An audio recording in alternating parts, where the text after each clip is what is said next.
Okay, perfect. Thank you so much.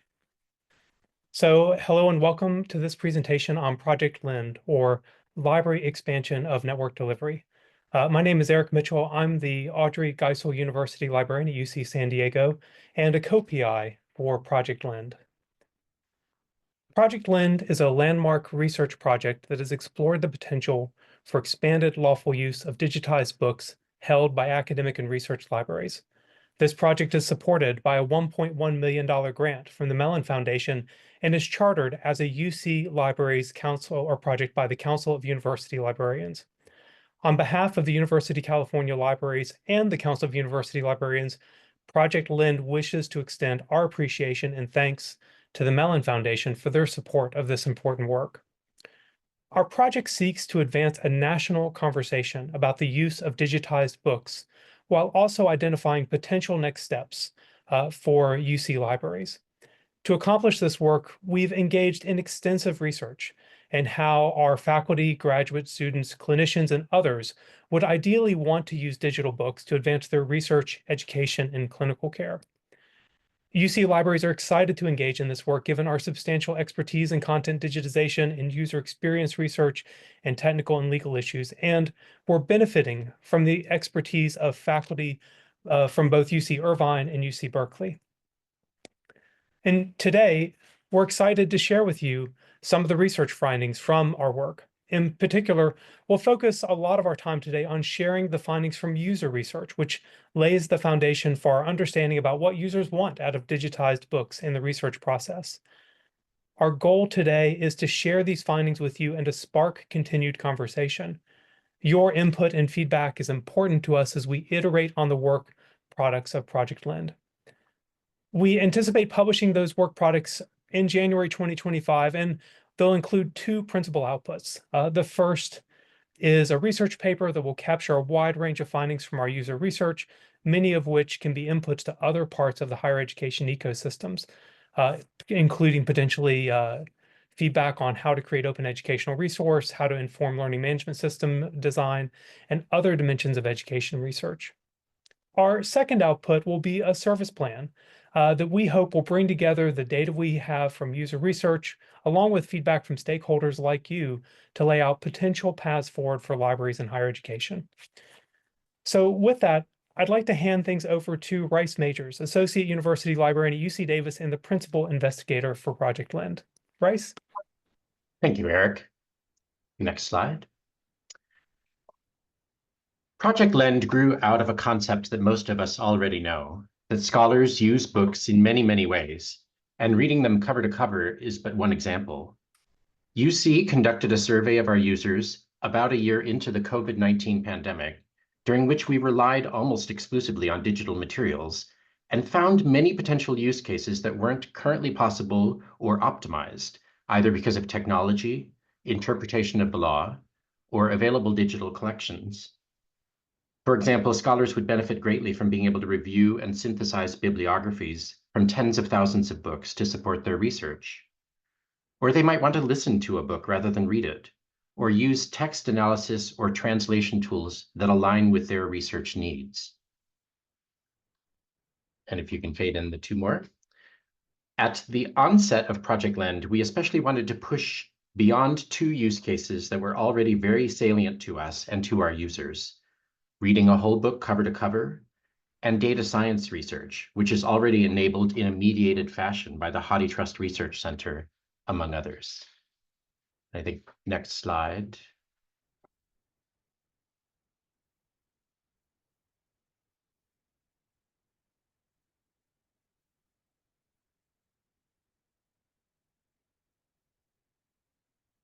There we go. This project seeks to articulate pathways to support existing and emerging research needs and to help libraries think about what it will take to make this possible for our extensive holdings. The project emerged largely out of our shared experience during the pandemic, which in most cases forced campuses and their libraries to close and pivot to online services instead. During this period, HathiTrust enabled emergency temporary access to digital surrogates of much of UC's print collections for us, leveraging the concept of fair use and the nature of the emergency. When our campuses and libraries reopened, the emergency access had to be discontinued, but users had come to appreciate the expanded access that they had been using to support research and education, sometimes in entirely new ways. As I mentioned, UC Libraries conducted a lightweight analysis of the experiences of our faculty, grad students, and others in using eTOS, and found that users greatly valued this new form of access. And our scholars began to see new ways they might engage in research and pedagogy, as a digital book and a corpus of digital books offers entirely new ways of interacting with the material. We thus launched Project Lend, primarily to look at digitized books and whether we could leverage the value of collections built by mass digitization efforts, but also with an awareness that users don't always distinguish between digitized books and commercially available ebooks. Throughout this presentation, we'll refer to these formats collectively as digital books.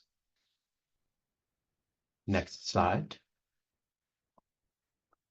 Our research has been divided into 4 domains, each with a team of experts from UC and elsewhere to guide it.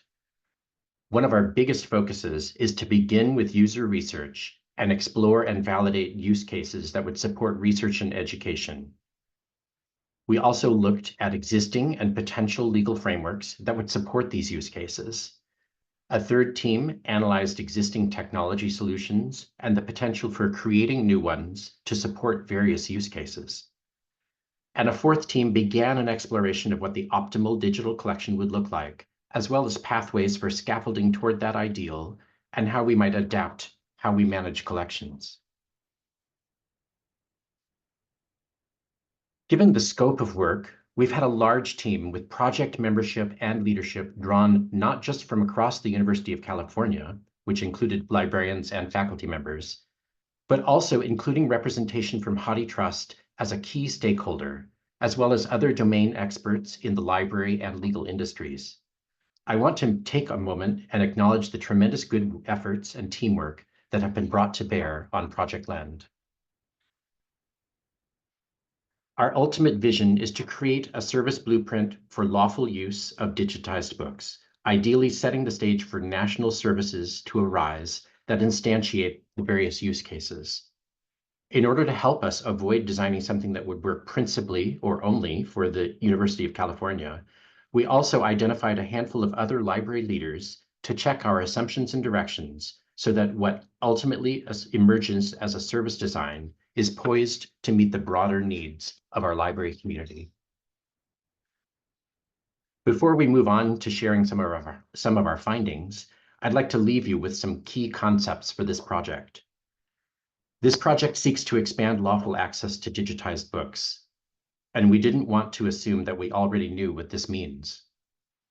We have centered the user throughout the project, in both our investigatory research as well as in the service plan to come, which will be grounded in user needs, as well as being in dialogue with the research findings of our other 3 domains. Just for clarity, it's important to note that this 2-year project will not launch a service. Any service implementation will be a follow-on project. We also made a deliberate choice to collaborate deeply with HathiTrust to ensure that they were included not just in dialogue around our findings, but had been present at every conversation along the way.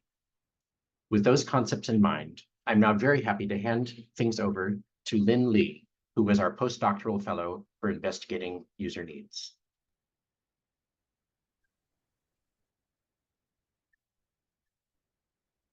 Thank you, Rice. Hello, I am Lynn Lee. I'm a former postdoctoral fellow at UC Irvine. I was the user research team lead for Project Lend, along with Anne-Marie Piper, an associate professor at UC Irvine, and Rice Majors, the project PI. Next slide, please. Our user research process for Project Lend took place over roughly 18 months. We began by developing seed use cases and conducting expert interviews to understand existing knowledge on this topic. In fall 2023 throughout spring 2024, we conducted focus groups and individual interviews with 115 people to understand the current challenges and opportunities for expanded access to digital books. Also in spring and early summer, we analyzed data from our focus groups to understand cross-cutting opportunities and challenges. Most recently, in fall 2024, we conducted additional focus groups to fill in knowledge gaps and distribute an online survey to understand user priorities for potential new features. Next slide, please. A total of 115 people participated across 36 focus groups and 3 one-on-one interviews. The average number of participants per focus group was 3. We separated faculty participants into groups based on their discipline and whether they focus more on teaching or research. We also conducted dedicated focus groups for digital humanities researchers who use text as data and groups involving people with print disabilities. Each focus group lasted roughly 90 minutes and was broken up into 2 main parts. The first half focused on understanding current practices with digital books and challenges experienced. The second half focused on envisioning desired future and was facilitated by a shared brainstorming document for each group. A note about participant engagement. We had a high level of interest and engagement among participants. Recruiting was relatively easy, with many faculty and graduate students eager to share their thoughts. Many joined the session with clear talking points and a strong interest in discussing and addressing current challenges with using digital books. We view this shared enthusiasm as highlighting the significance of these issues within the academic community. Next slide, please. In terms of who participated in the focus groups, roughly half of the participants were affiliated with one of the UC campuses. The other half were from other research-intensive universities, regional universities, and liberal arts colleges throughout the United States. Nearly half of the participants were faculty members, roughly 30% were graduate students or postdoc fellows, and about 20% were undergrad students. Participants came from multiple disciplines, with the arts and humanities, engineering and sciences, and social sciences being most heavily represented in our sample. Next slide, please. We describe the user's journey in 3 key phases: search and discovery, access, and manipulation and use. To ensure a shared understanding of these terms, we consistently remind participants of these definitions during the screening survey, pre-focus group preparation, and the start of each focus group session. Specifically, we explain that interacting with digital books involves 3 main processes: search and discovery, access, and manipulation use. First, you search for digital books, such as through a library catalog or Google Scholar. Next, you access them via a website, software, or platform with specific features, like Overdrive, Libby, or ProQuest. Finally, you use the digital books by downloading, reading, annotating, or copying and pasting the content. Our questions are organized around these 3 processes. So as users respond, we ask that they think about how they engage in each step. Before moving on to the findings, I want to note that the findings presented here only summarize user feedback shared in focus groups. The synthesis reflects user perspectives only, without any endorsement or assumptions about current legal or technical feasibility. Next slide, please. Moving on to the challenges users face in each phase. First, in the search and discovery phase, users express challenges navigating multiple databases to find materials. They describe the process of searching for materials as cumbersome, time-consuming, and frustrating. One user said, "I go through the university library, I go through the internet, and I go through sketchy sites, just trying to get the stupid things." Users also reported that search results are often overly broad and difficult to sift through. One person said, "If I'm looking for something specific, it can be almost impossibly hard." And another said, "The more research I did, the more I realized that there was more to do. Having too much information was hard to pare down and make it feel manageable." After they found the item of interest, they went through a phase of accessing the material. Users often felt uncertain about what they can access, where, and for how long. For example, users said, "It just feels like such a mess of rights and permissions that is behind the surface.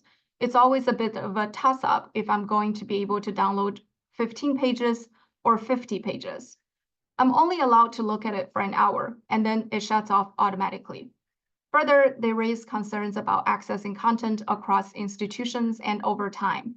One person said, "What's available as an ebook in one institution might not be available at another one." Another said they constantly wondered, are these sources going to be accessible in the future, or do the links ever work? Finally, users continue to experience points of friction throughout the manipulation and use phase. We found that interoperability, organizing, annotating, and using materials on the go present ongoing challenges. Only having materials in certain formats may make them anxious. I find myself with a little bit of anxiety of access if it comes in any form other than the PDF. And reading on the go is difficult. I can't read stuff while traveling, and I travel a lot, so it gets problematic. Finally, users reported that conversion errors in accessible apps and PDFs and poor quality audio formats further complicate their experience.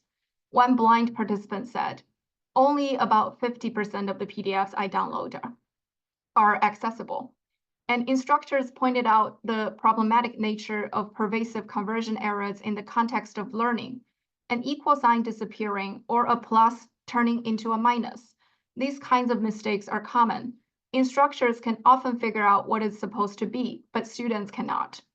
Our findings about the user's current journey echo much of the work that's known in the field. We will now shift our attention to our findings that capture envisioned future uses. Next slide, please. So aligned with the user's first step in engaging with digital books, our first key finding for improvement focuses on enhancing search and discovery. We have 3 key points under this main category. Firstly, faculty and students expressed a strong need for a centralized search experience for digital text. Ideally, everything is in one place. A centralized platform would simplify access by bringing together resources from major and independent publishers and offer federated search capabilities across both mainstream and niche digital collections. One undergrad student said, "It can be hard to find text I'm looking for when I have to use multiple platforms to access certain articles and books, so sometimes I wish I could have them all in one place." Besides centralized search experience, users also wished for better discoverability via customization, filtering, and recommendation of search results. This simply means they want to find whatever they need to find more easily and quickly. A faculty member expressed, "I wish I could target exactly what I want without having to sort through far too many choices." Users generally feel the existing filtering options on their library websites are too broad, and they need to spend a lot of time skim irrelevant materials to get to the useful ones. Therefore, filtering options that can narrow down search results is commonly mentioned. Another point related to discoverability is tailored recommendations. Inspired by their other technology use and out of the fear of missing important materials, users wanted to take advantage of the algorithm recommendations for suggested resources. For example, one graduate student mentioned, AI would work like Spotify's recommended songs feature, but for research materials. The last point related to search and discovery is comprehensive information about access and content when interacting with search results. Users want platforms that allow them to preview more than just an abstract or the first chapter.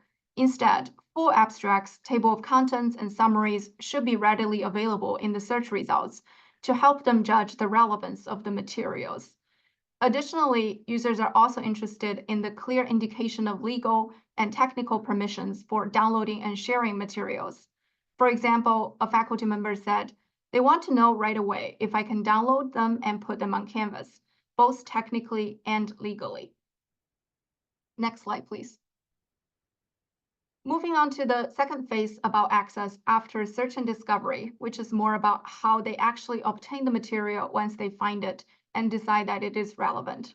There are 5 large categories of issues related to access, and I will be going through them one by one.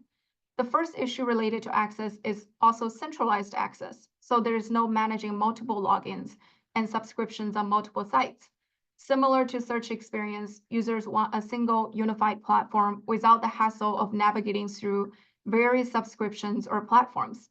This would eliminate the inefficiencies of going through multiple sites, like library search engines, Google Scholar, or interlibrary loan. For example, one faculty member mentioned, "I actually wish there were fewer programs to access ebooks, so the annotations and access process was more centralized or universalized." In an ideal world, users also wish to access digital books without limitations. As simply put by an undergrad student, I wish I could access unlimited ebooks without restriction. To the third point about affordability, users are frustrated by the high cost of digital books, especially course materials. They said these resources are often locked behind expensive paywalls or are unavailable due to limits on institutional subscriptions. Therefore, users expressed a desire for a learning environment where educational materials are freely available to all.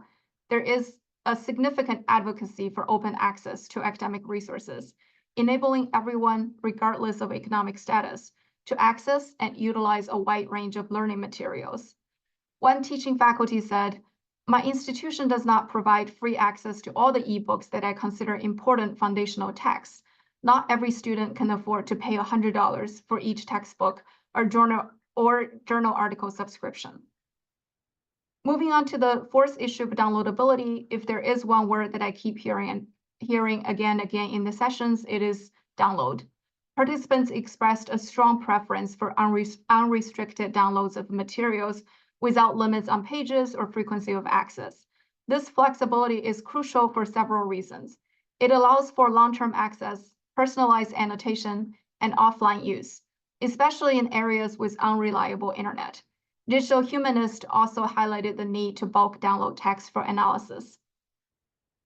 Related to other issues of access, users mentioned mobile access, offline access, continued access, and access to persons with disabilities, reflecting the need for academic resources that are adaptable and accessible in various formats. Participants from undergrads to faculty members regularly mentioned the need for digital books to work in real time, offline without internet access. An undergrad student explained that digital books that enable annotations and interactive quizzes almost always require Wi-Fi and internet connection. One faculty member said they want to guarantee reliable access to students after they have left my course and graduated from the university. Additionally, the accessibility of digital materials for persons with disabilities is a critical concern. Users suggested more efficient processes should be put in place to ensure that digital books are universally usable. Next slide, please. The third key finding centers on how users engage with content after accessing it. The focus here is on identifying the ways content or platform use can be optimized to enhance academic work, providing researchers and educators with greater opportunities to use and integrate digital resources effectively into their practice. The first issue about enhanced usage is increased interoperability, which refers to compatibility across platforms. It is a frustrating experience when users download something from one platform and it cannot be opened on a different platform.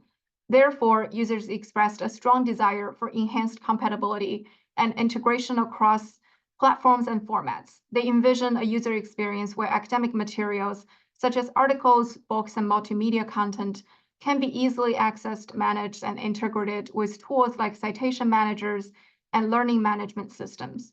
For example, one faculty member mentioned, "I would like to see a lot more compatibility between platforms so that it's easier to work with various formats simultaneously." The second issue about enhanced usage is increased interactivity, articulated by one faculty member as animations, demonstrations, and videos for all my courses. Since interactivity is the norm of digital materials online, users express the need for digital text to incorporate various multimedia elements, such as videos, animations, interactive quizzes, and simulations to facilitate a more dynamic learning experience. Faculty members expressed an interest in integrating direct links to non-text materials, such as performance videos or surgical instruction videos in teaching resources. An undergrad student said, "I have enjoyed the textbooks that have interactive features, such as embedded quizzes, practice problems, or interactive diagrams. I think this could be the future of all textbooks." The third issue is better annotation with digital books, summarized as a note feature portable across platforms. Note-taking is the core need for any academic work. Academic users rely on annotation heavily for everyday tasks, so it is frustrating to our users when notes are not synced across different systems or get lost between different reading, referencing, and writing software. Therefore, users want a system that automatically saves notes and annotations and syncs them accurately across different programs. Additionally, users want to link notes with citations to the original text, and that notes are searchable and exportable in various formats. The ability to annotate collaboratively and share annotations easily with collaborators are also mentioned as an ideal. The fourth issue about enhanced usage is better collaboration. Academic work is highly collaborative, and users want to be able to collaborate and communicate easier with their classmates or co-authors. Therefore, users envision a platform where ebooks and digital resources offer features like live annotations, group discussions, and shared note-taking. Students can ask questions directly on the text and receive answers from peers, creating a more interactive learning experience. One faculty member expressed that, "I love to be able to share and invite others, students for example, in a way that does not require extracting the content, reformatting, and then uploading to another sharing platform." Next slide, please. The fifth issue about enhanced usage is the improved text-to-speech function with digital books. Participants described wanting high-quality audio versions of digital books and the ability to convert digital books into audio with natural-sounding voices like a real human voice, not a robot, for listening on the go. One faculty member mentioned while programs exist, they're either too expensive or the quality of the AI voice is terrible to listen to. Participants also prefer these audio options to be free or affordable.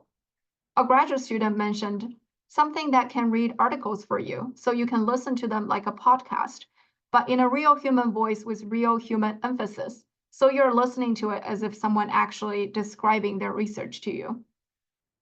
We define the next issue as navigability and searchability, which our users introduced as use link data to help facilitate research across and between texts and topics.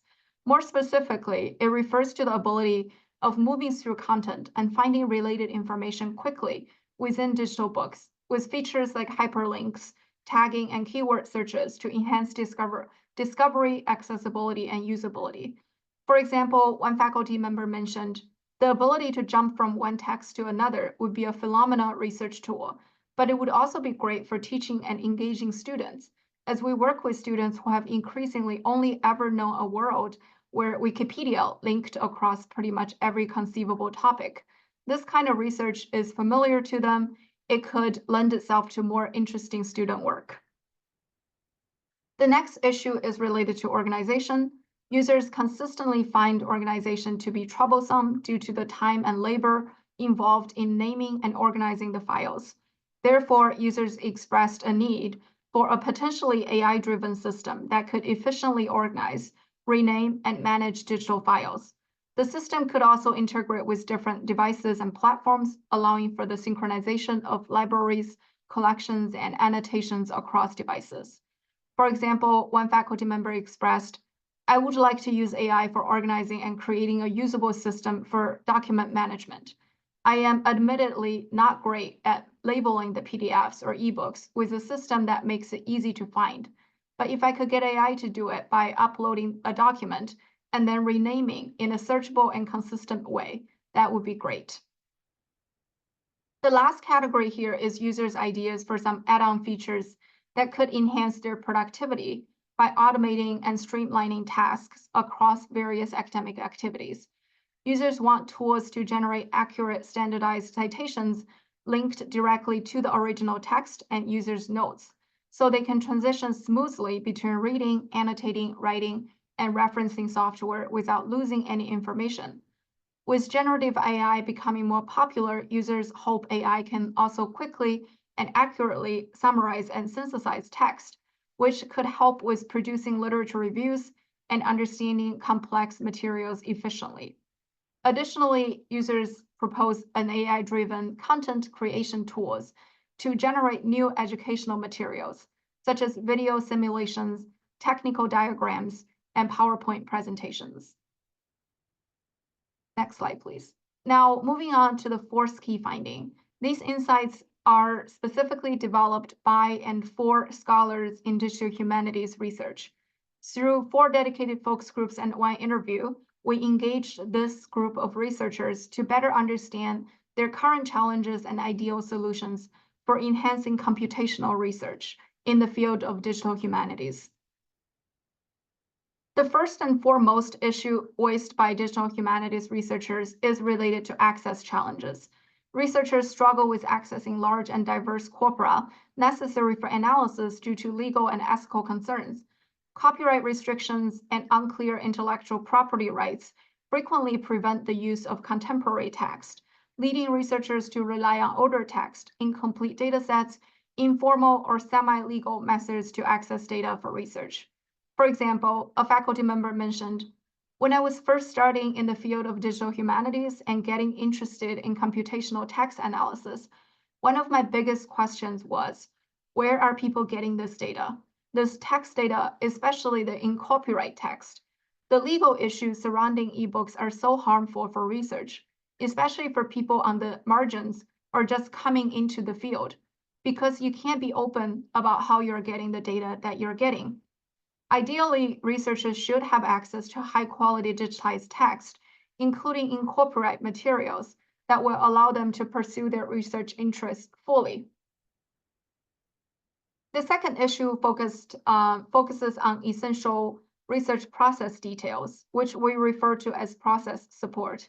Challenges like insufficient metadata, limited options for bulk downloading, and a lack of automated tagging and poor OCR quality in digital texts create additional obstacles for researchers. Effective computational research relies on high-quality, well-structured text enriched with comprehensive metadata and automated tags, such as publication dates, authorship, and content segmentation. However, these elements are often incomplete or inconsistent, limiting research accuracy and efficiency.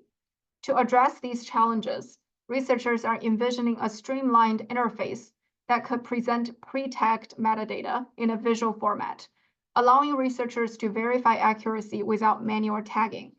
Ideally, bulk or selective downloads are easy to enhance research efficiency in the digital humanities. As an example, one researcher said, if we had better metadata about books, I think a lot of our work could be improved substantially. The third issue is related to research infrastructure. Digital humanities research requires substantial time, resources, and expertise. However, researchers often face challenges with institutional resources and support. Infrastructure such as specialized staff, data librarians or IT experts, advanced software, and high-performance computers remains limited. Ideally, these resources would be widely accessible, well-publicized, and supported with effective training to enable researchers to fully leverage them. For example, one researcher mentioned, when I started out here, it was an adventure trying to get access to the necessary software, tools, and computer equipment. A lot can be done on a laptop, but for tasks like topic modeling, you need a machine with big memory and GPUs. Initially, I had no idea how to get access to these resources. Next slide, please. The next issue raised by digital humanities researchers is the technical skills gap. A lack of formal technical training, particularly in skills like programming, data management, and computational analysis, pose additional challenges. Ideally, structured technical training will be incorporated into the humanities program to bridge these gaps. At the same time, inspired by the rise of generative AI, faculty members also see AI as tools to reduce the need for highly advanced programming skills, allowing researchers to engage in meaningful quantitative research without facing additional technical barriers. One faculty member explained, I feel like anything that makes it easier for people to get started doing quantitative literary analysis will probably make it better. Most of the people who work on the things I work on are literary scholars who happen to have had some unrelated but ultimately useful technical preparation. Another faculty mentioned, I never took a course on any of this stuff. I got involved in 2004 when I volunteered to remake my department's website.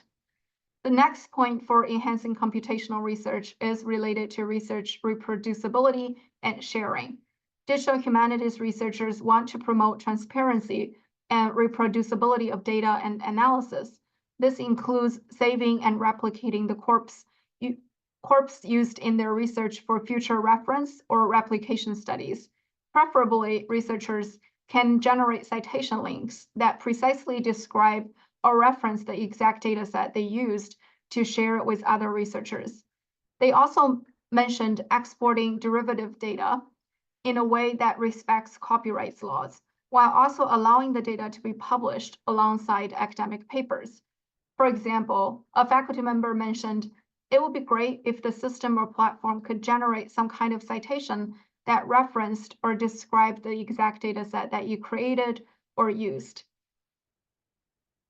Lastly, digital humanities researchers also want to facilitate better and easier collaboration with other researchers. They not only want to share the data among research teams, but also work together in a shared environment. For example, one faculty member mentioned just being able to add multiple people to a certain work environment where they could actually work on the same server or workspace, or clone your exact settings and work on a copy themselves would be great. So these are the highlights regarding the challenges and needs among users of digital books in the academic community based on what we heard from focus groups. I want to express my sincere gratitude for the 115 users who participated in our focus groups and interviews to make this data possible. We will publish a white paper in January 2025 to capture the full range of findings from the project. Our goal is for this data to be broadly useful across the multiple stakeholders within the digital books ecosystem, including library administrators, industry content providers, or software developers. So you can draw from these insights and adapt them for your users, customers, or clients. Thank you for your attention. With that, I will hand it over to my colleague, Rebecca Chambers, in the legal team to continue the presentation. That was wonderful, Lynn. Thank you. Hello, everyone. My name is Becky Chambers, and from July 2023 to September 2024, I worked as the legal fellow at Project Lend, based out of UC Berkeley Law. I led the legal team alongside Professor Molly Van Houweling, the Lend Working Group, and a legal working group made up of copyright professors and scholarly communications officers. We approached the legal investigation by looking for opportunities to legally meet user needs while still respecting copyright and the information environment. We focus on avenues well within the legal rights of users and libraries, including fair use, Section 108, Section 121, the distinction between expressive and non-expressive uses, and the Section 1201 exemptions. Next slide, please. During my time with Project Lend, the legal team produced a variety of work product to help Lend make sense of these legal issues. Beginning in summer 2023, we produced a legal landscape document that summarized all the relevant statutes, case law, and projects that make up what I call library law. This helped define the contours of legal fair use and the current interpretations of the library exemptions in the Copyright Act. After establishing the current state of library law, we identified over 60 research questions for the legal team to answer. These questions included an exploration of non-expressive uses, such as text and data mining and the training of artificial intelligence. This research informed our comment to the Copyright Office in response to their notice of inquiry on copyright and artificial intelligence. We advocated for the differentiation between non-expressive uses in academic settings from commercial ones and highlighted the positive research that can come from text and data mining and artificial intelligence. The user research performed by Lynn and Anne-Marie Piper was extremely helpful in formulating how non-expressive uses benefited researchers and scholars. During the rest of my time with Project Lend, I answered research questions posed by the legal and other teams and prepared legal primers to help the Lend working group make sense of all of these legal analyses. Throughout all of this work, we aimed to explore the places in which the law was not being used to its full potential to benefit libraries and users, often because users and libraries are deterred from doing things that are legal due to the opacity of the law. For example, a lot of researchers do not seem to be aware of the Copyright Office's exemption from Section 1201, which would allow them to remove digital rights management software to pursue text and data mining. A lot of consideration was placed upon identifying these underexplored legal avenues for libraries to pursue that respected the nature of both copyright and contract law. So that's what I did all year. Thank you to all the people who collaborated and dug into the legal weeds with me. Now I will turn it over to Peter Brantley, the lead of the technology team. Hi, everyone. Thanks for joining us today. We really appreciate the opportunity to present our findings for Project Lend to you. So I was lucky enough to head up the technology working group for the project. I was joined by a number of really excellent contributors whose contributions I'm reflecting in part today. So our job was not to define a specific technology infrastructure per se, but rather to reflect on the findings of the user interaction investigations, as well as the input of our legal team, to try to figure out what components would be part of an ultimate technology solution for expanding digital access. So as we've heard from the user research, right now our users are obviously confronted with a wide range of very difficult use scenarios. Users are often shunted into individual silos for reading. These silos are often proprietary in their nature. The sort of closed or restricted aspect of these silos inhibits their ability to do title discovery, and it drives users away. It's a frustrating place in which to try to do work, and it gets in the way of research and of education. It also imposes barriers for content management for librarians and for staff, and raises costs across the board. Next slide, please. So we quickly decided that a couple of core elements were really essential for the design of any future technology solution. One was to focus on the design of an open reading system. This would allow users to look over the book. In other words, to be able to work with titles from multiple sources at the same time. This would permit some of the use cases that were discussed earlier today, such as annotation and citation, and potentially future use cases that are AI enabled, like translation of a chapter on the fly. These kinds of cases are best demonstrated across multiple titles, across any platform that the user is seeking to interact with. Additionally, an open design for a reading system or a discovery system allows users to integrate other applications in a modular way that might not be preconceived of as part of the reading experience. Secondly, we determined that reliance on open standards was really the only way to reliably construct a usable framework for a reading system. And we decided, based on our deliberations, to focus on recommending 3 specific open standards.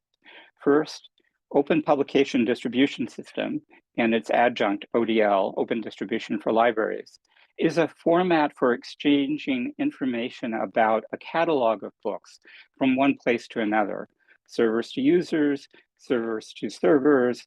It is a lightweight, flexible mechanism that encodes metadata about titles and their access restrictions in a fast and flexible way. Second, the W3C's EPUB format is by far the most preferable format for accessing and reading books, as well as consuming them for research. And finally, in cases where content protection is necessary, EDR Labs, Redium LCP, or lightweight content protection is an increasingly widely used and easy to understand for users mechanism for applying content protection to a wide range of content types. Next slide. Our users often expressed a desire to work with PDF, and this is the kind of choice or preference that often leaves technology people banging their heads against walls, desks, or other hard surfaces. PDF is really dumb format in the sense that it loses a lot of the intelligence of its source files. Authors take a perfectly good document that's written in an HTML editor, LaTeX, or maybe even Microsoft Word, and then it's frozen in the production process into a PDF. So a lot of the intelligence of the source document is lost in this translation. The linkability, the layers of information, the reflowability of the content, the capacity for documents or books to interoperate with other systems, much of this is lost. And in addition, PDF, when content protection is necessarily applied, is often associated with obsolete or poorly supported content protection mechanisms. In contrast, EPUB as a standard just makes reading better. EPUB is reflowable, although a fixed layout scheme is supported. And EPUBs, which are based on web content, are inherently searchable and support accessibility natively. Finally, EPUB can support a very wide range of content and user interactions, and indeed a greater range than is typically seen today in the marketplace, sort of an underutilized capability of the format. Next slide, please. The technology work group approached the concept of an architectural design in a modular fashion. We believed that a kind of layered system that allowed technology designers to implement different types of functionality at different layers in a stream or technology silo was by far a more desirable approach than creating a single monolithic system that attempted to do everything all on its own. So in this fashion, we believed that we could divide up functionality in three ways. First, backend services consist of repositories and platforms for content and metadata. This is where lending restrictions or access policies or DRM might be applied. Additionally, these backend services ideally would host common interface definitions, what technologists refer to as APIs. These common APIs would aid downstream use and interoperability with other aspects of the system. In the middle, we would find library information systems that manage the content and then present it to users. These are often existing software systems, such as libraries, ILS, integrated library systems, or other types of software that are used by middleware providers to manage content.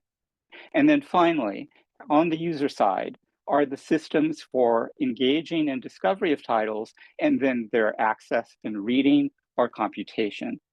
So commonly, these would be represented by mobile reading applications, web readers, and of course, the catalogs that are presented to users that drive access through those applications.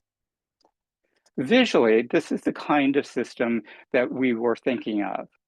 Content sources driving content to a middleware layer, and then providing that content ultimately to end user applications. Content sources, as noted here, could be hosted by the library, provided by publishers or platforms, not-for-profit partners, or other book sources. And ultimately, we saw the front end as a rapidly evolving space, and the modularity of this kind of architecture supports that evolution and being able to enhance in place rather than replace whole sections or components of software in a disruptive fashion. When the technology group started scanning the horizon of the current technology ecosystem, we found very poor fits with a lot of the expectations that were expressed by our users in our research and surveys.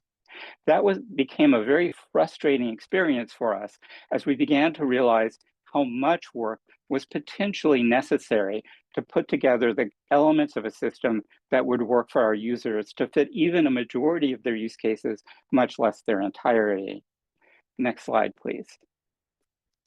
However, we felt that one application that is currently available to users and implementers helped point the way to the kind of architecture that ultimately might fit the majority of use cases that we were grappling with.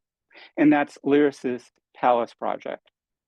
Palace originally was developed at the New York Public Library, It's open source software, and it was designed from the very beginning to mediate between users and the variety of sources for ebook content that those users were confronting, whether they be Overdrive or 3M or other sources, with their distinctive reading environments and distinctive content protection mechanisms.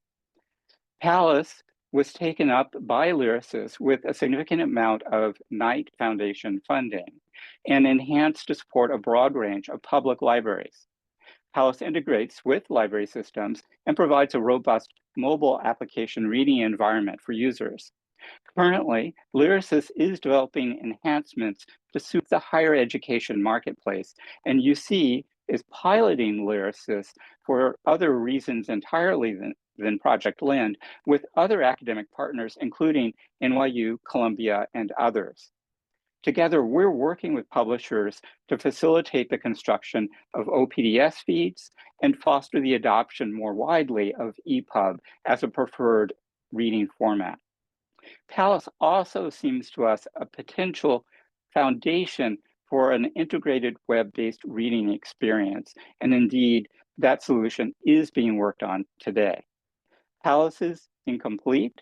There are many aspects of functionality that are missing, but it does point towards a solution that we think could ultimately meet the majority of a user's consumptive, or in other words, reading-based behaviors.